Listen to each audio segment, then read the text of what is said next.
How have you find the motherland?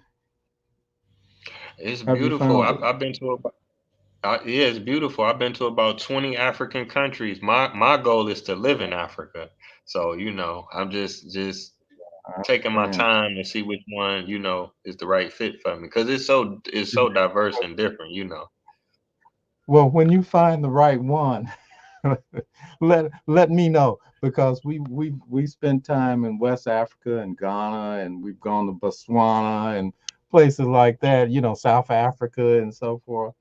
And I gotta tell you, man, that we just haven't found the right one yet.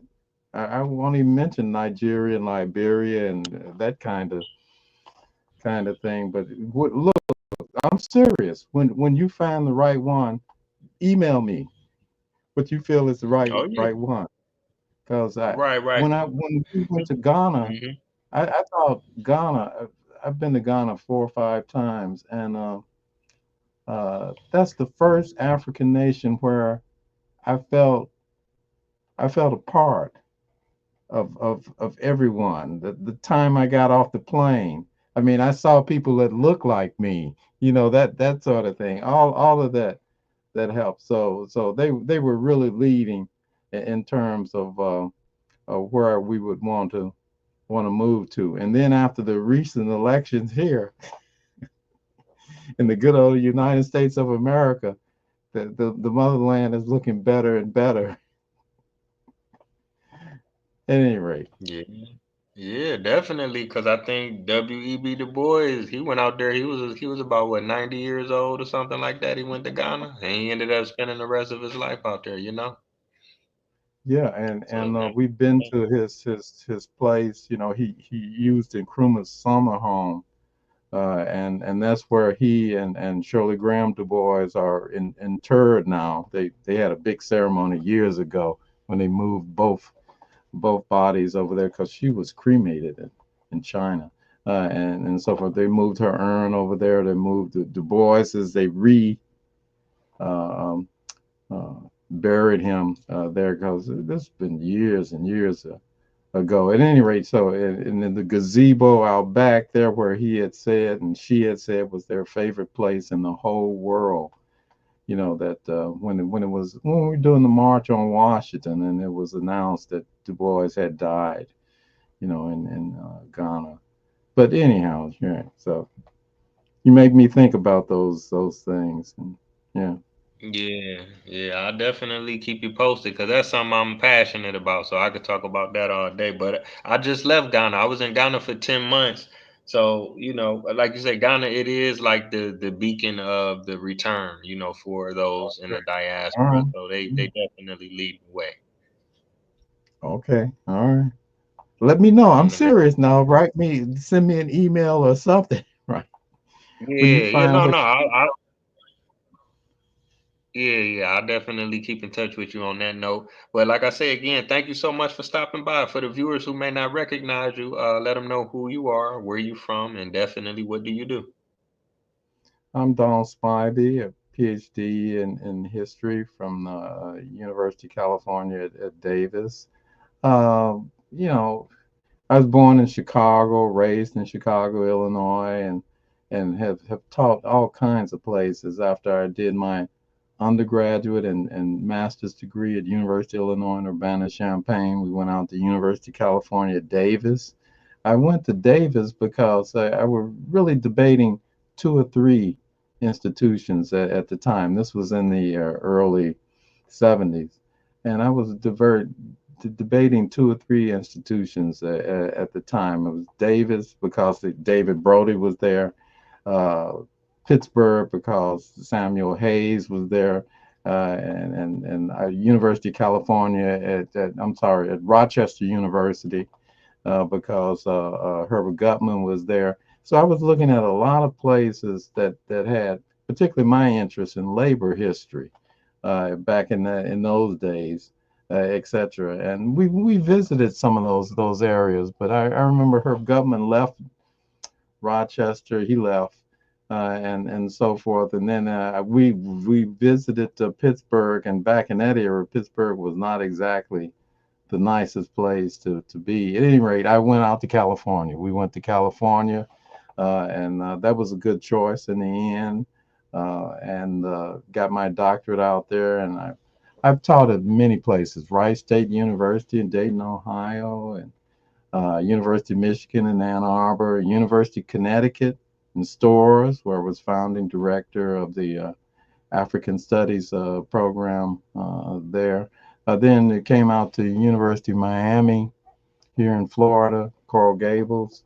I came as chair of the history department back in '93. So good God, that was 31 years ago. I'm now I've you name a position I've had it over the years and so forth. And I just finished up a term as the first racial justice advisor to the president of the University of Miami, who was President Julio Frank. He's now leaving us and going to UCLA. But at any rate, and yours truly, for me, I'm retired now. I'm retiring. My official retirement date becomes June, the end of June. I officially get the emeritus status. So right now I'm on sabbatical, right? And I'm at home. Wow, wow! Like they say, no place like home. That's really inspiring. And like I say, I really take my hat off to you because you've been doing this for so long. You know, history is so empowering and is motivating and inspiring. Unfortunately, you know, a lot of people take history for granted, but you know, I really appreciate your service.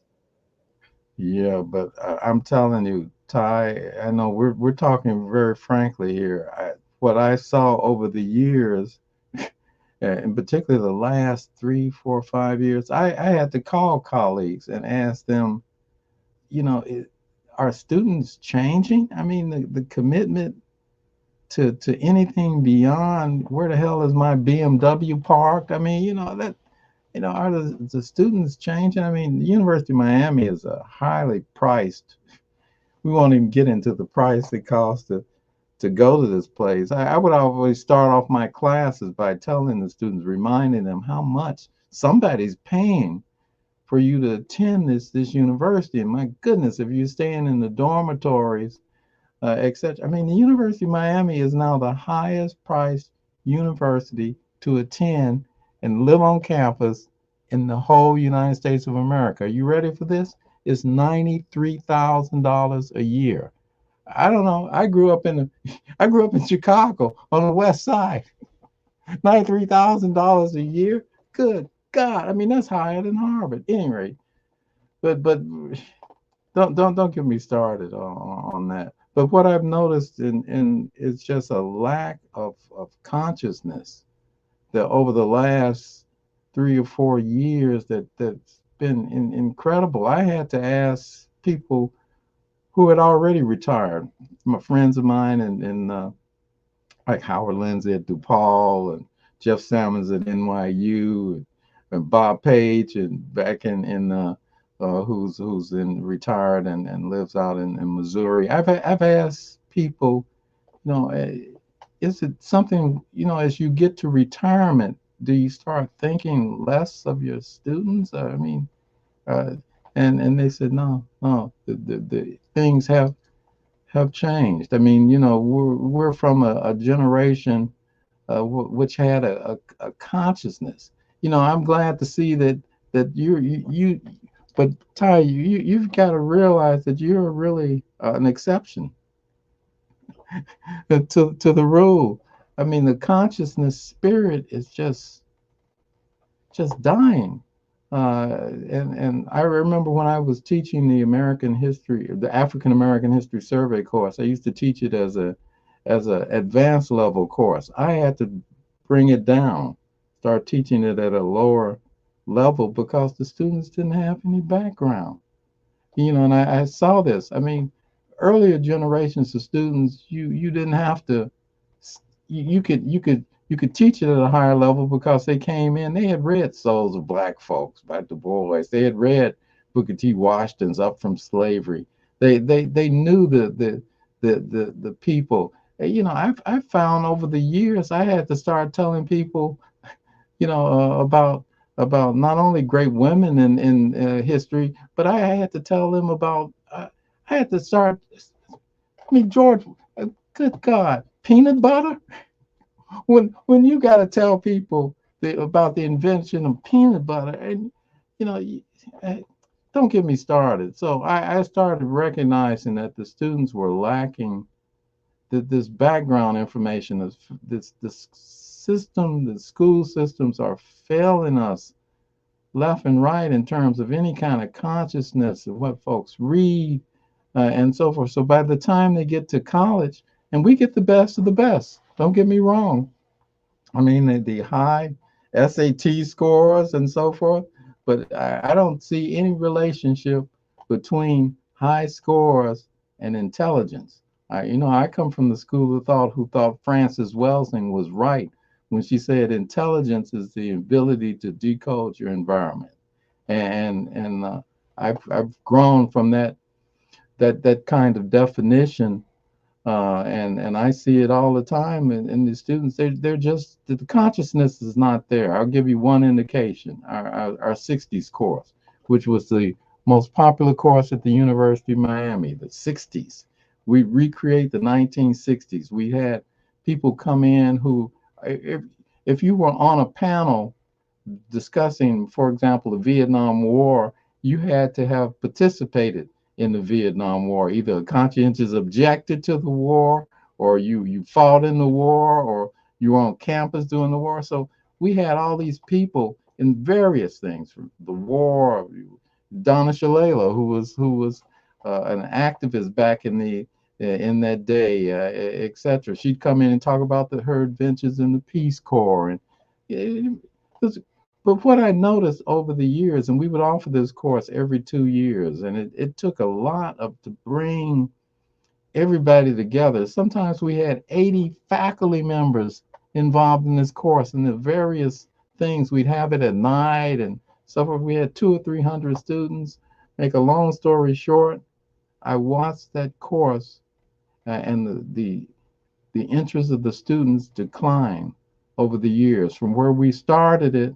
And we started it, it was the baby of Zach Bowen in our English department. And we started it back in the, he had served as chair of English. I had served as chair of history. We started this thing many, many years ago. And we watched it decline over the years.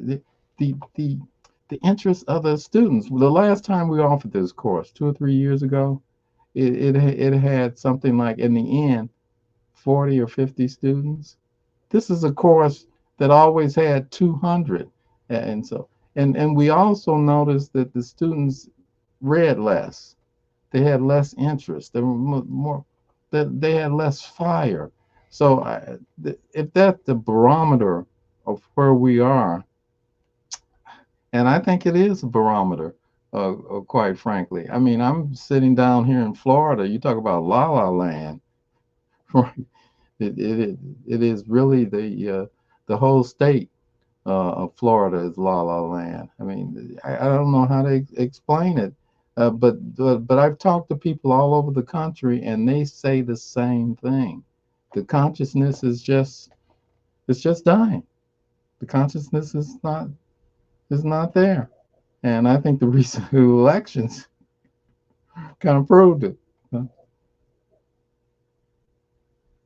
Yeah, yeah, I have to agree with you on that. Now, you had sent me something in the email. The Donald Trump is America.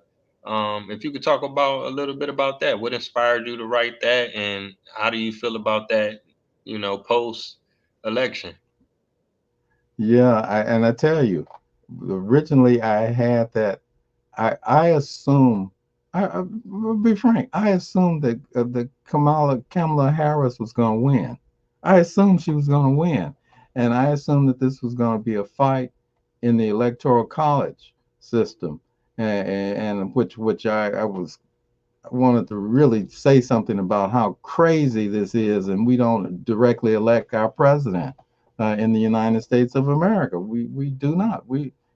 They're talking about swing states and all of that. You know, Donald Trump would claim that the 2020 election was stolen from him. Forget the fact that Joe Biden had 81 million votes compared to his 74 million, or in other words, 7 million more votes. But Donald Trump could have won that election like he did over Hillary Clinton. He could have won that election if he had carried Georgia. He could have won it because, in terms of electoral college votes, Joe Biden only won by a couple electoral college votes because we don't directly vote for our president. And that's why they talk about swing states and all this kind of nonsense, etc. And Kamala Harris, who I thought this was the end of exceptionalism, America's notion of exceptionalism. It all came crashing to an end, if you ask me, and that's why I'm serious about, if you find an African nation that you really do love, that you think has all the ingredients, please let me know, because we travel as well. And one of the reasons we went to Botswana was we were looking for, because let's be, I'm gonna be serious with, be frank with you here. We not only want, we want we don't want to give up our standard of living, right? We want to have a place that is nice. We have a pool here in Florida, so we like a pool there, etc.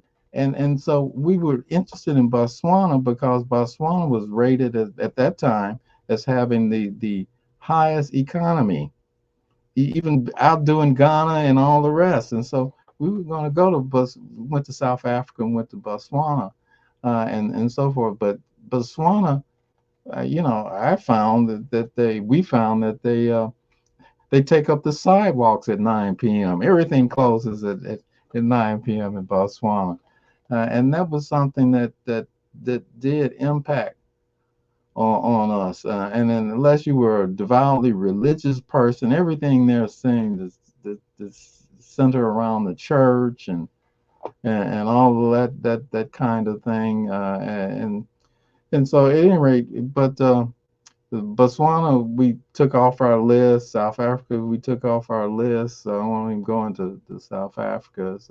So I'm saying, when you do find that right place, please do remember me and send me an email, because we're looking. But we do want, as I said, we do want some amenities. We want a nice place. We want a nice house. And it's not to say that you don't have that in Ghana and you don't have that in Botswana. You do have that kind of thing there. But we were also looking for the culture and all the rest. But at any rate, I don't want to get into all of that. But do write me. Let me know. Yeah, yes indeed, yes indeed. Okay, now I wanted to ask you about some of the books that you wrote. You had wrote a book. Let me see, the one I wanted to hear about. You had wrote something about Satchel Paige. If you could talk about that. Now, what in particularly inspired you to write a book about Satchel Paige? Well, that one came out, good God, a long time ago, 2012. And I mentioned to you that I still talk to Bob Page. That's Satchel Paige's son, Robert Page, and who lives in Missouri. And we've been talking since I interviewed him back in, it must have been 2009. And we talk all the time. We just talked again yesterday. Right.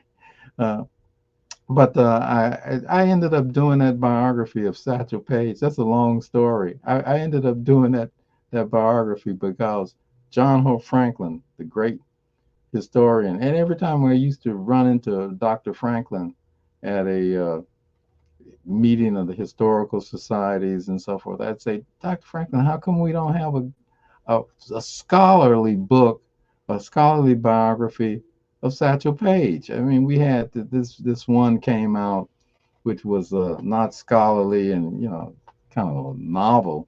In point of fact, I mean, it just didn't do the sorts of things we needed to be done about Satchel Paige, and so I would complain to him constantly about that. Every time I ran into him, how come we don't have a scholar who does?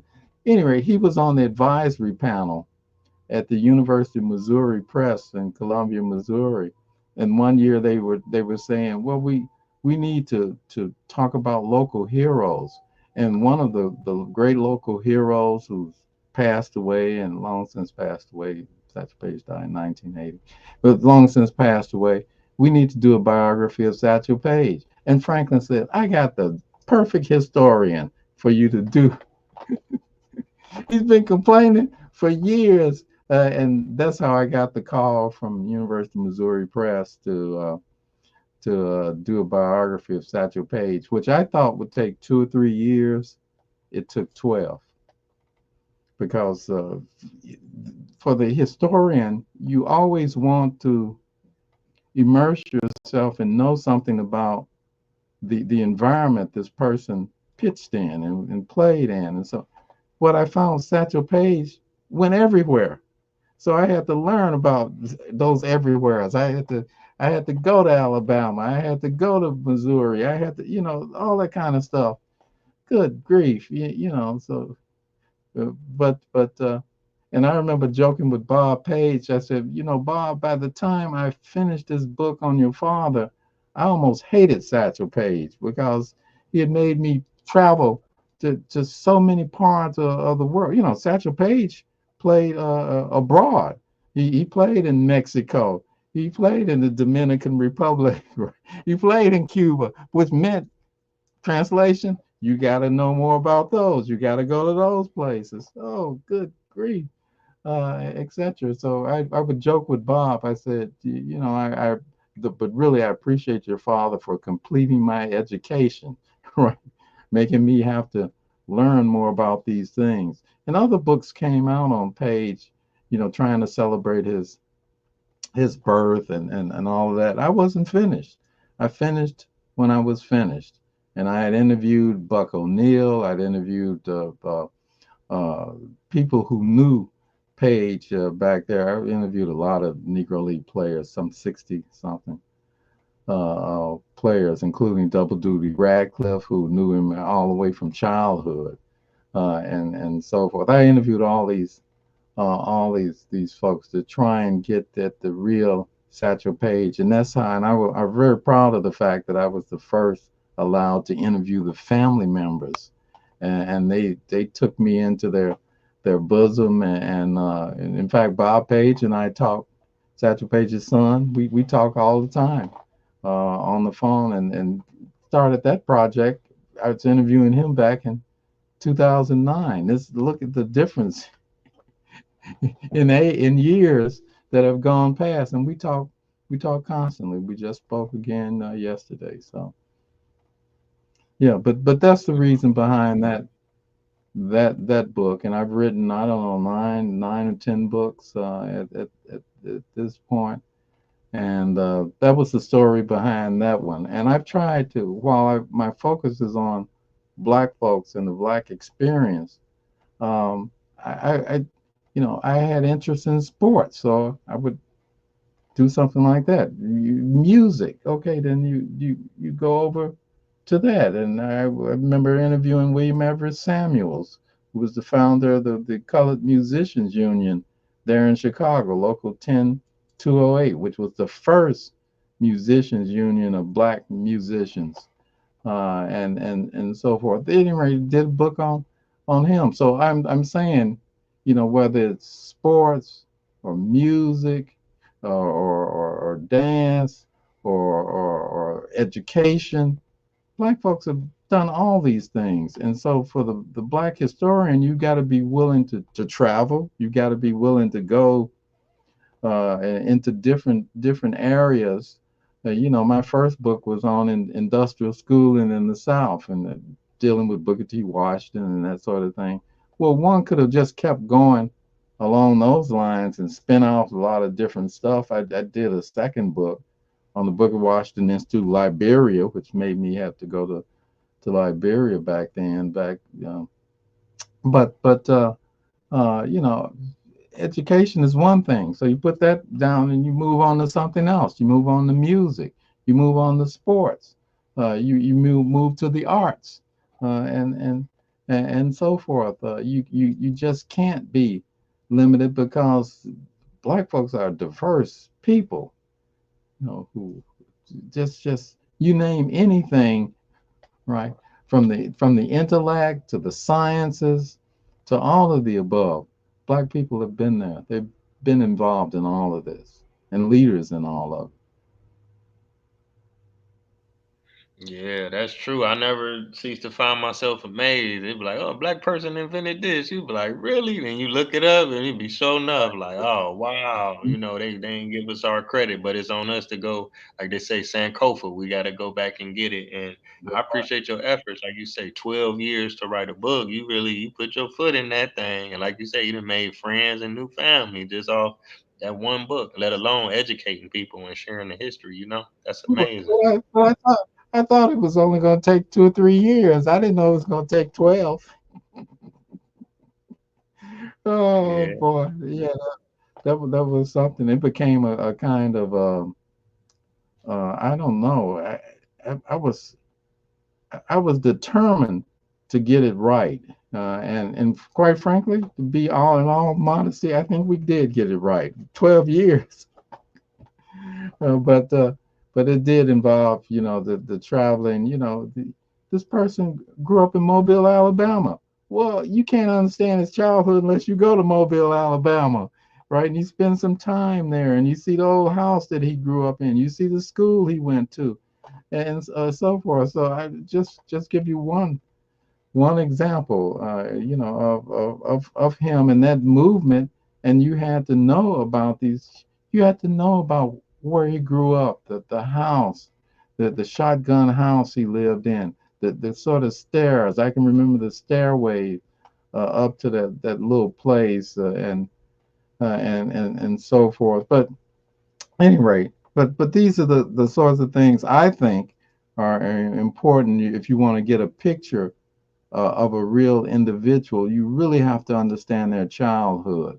You've really got to understand where they came from, what's the basis, and then I find nothing extraordinary later on. I think if we really focus on those early years, we're going to know about the person who later on is the superstar and all that kind of thing, as Satchel Paige was the greatest of all the Negro League baseball players, one of the greatest baseball players to ever play the game, and one of the greatest pitchers to ever pitch the game, and so forth. But it all begins with the childhood, and him, for example, throwing rocks to help feed the family. He's throwing rocks and hitting sparrows. To throw a rock and hit a sparrow. I mean, it's something else to throw a rock and hit a chicken.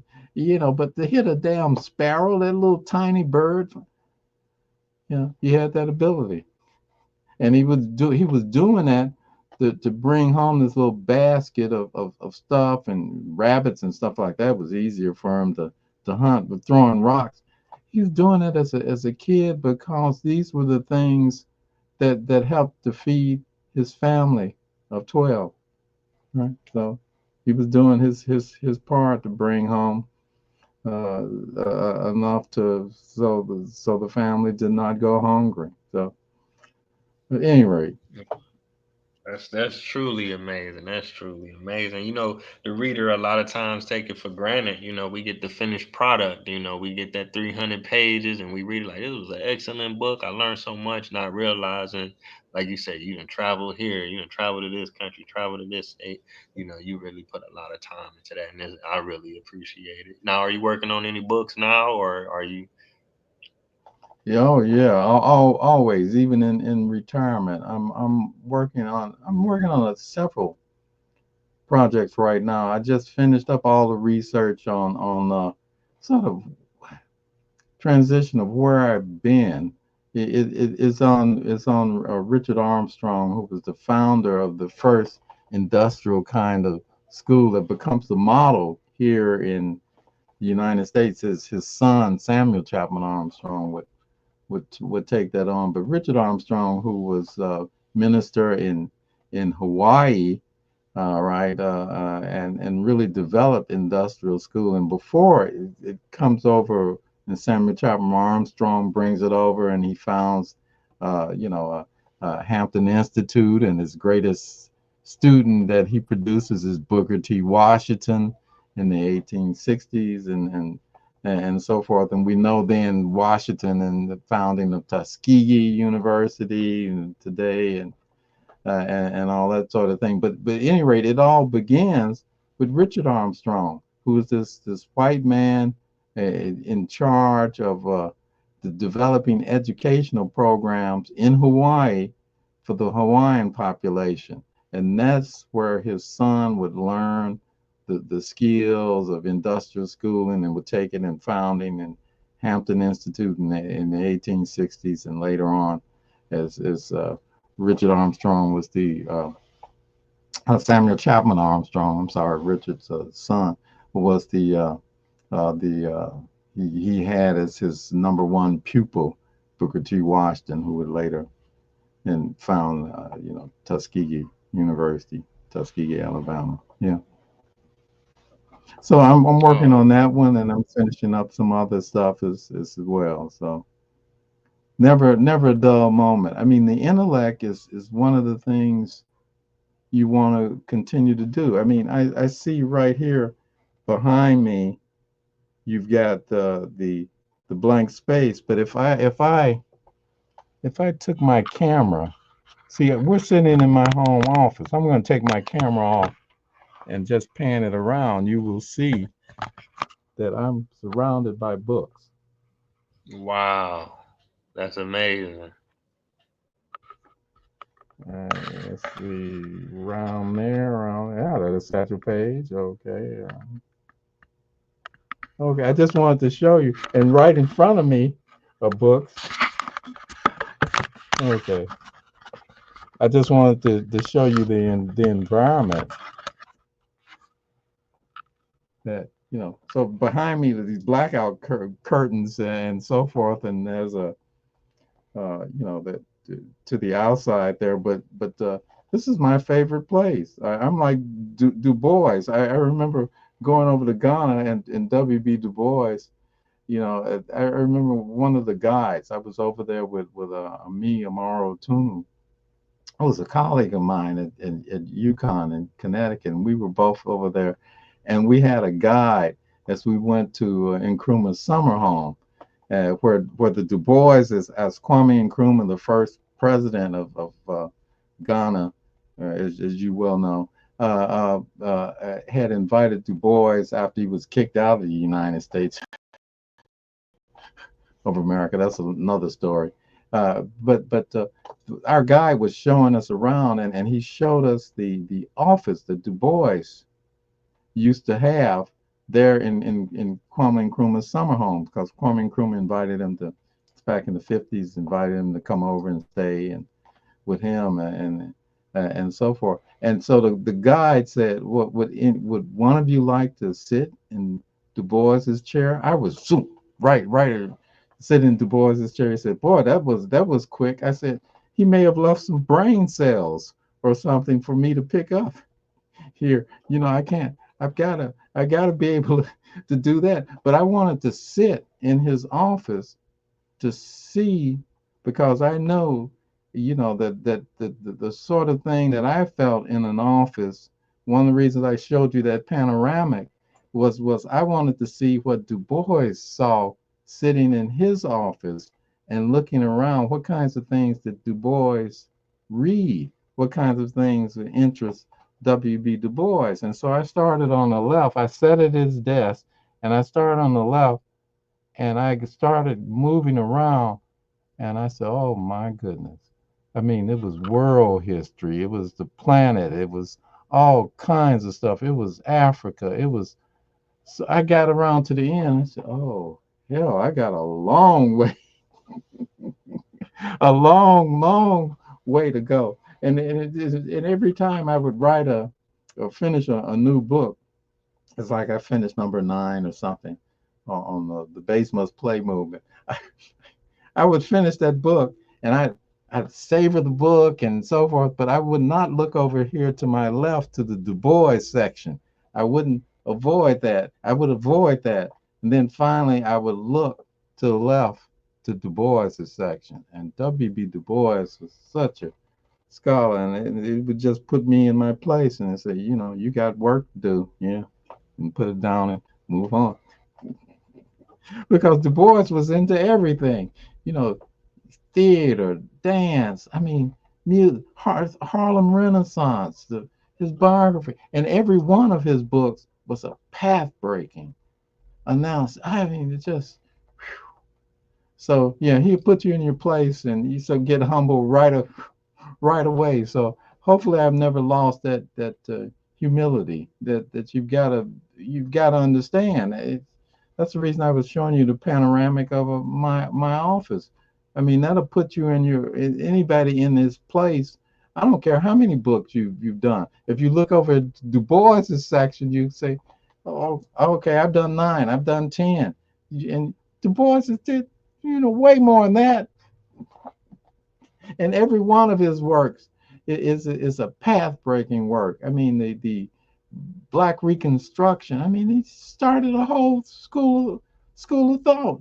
Just tears down Dust of Dawn. I mean, just every one of his works is brilliant. And his biographies, autobiographies, he wrote 3 of them, thinking he's gonna die this time, and died, and then right? I think he wrote his last one when he was approaching 90 years old, and so forth. And you see all of that, and he will help put you in your place. To say nothing of Carter G. Woodson and all the rest, who help put you in your place immediately. So you realize that you're standing on the shoulders of others, and you try and contribute. That's all.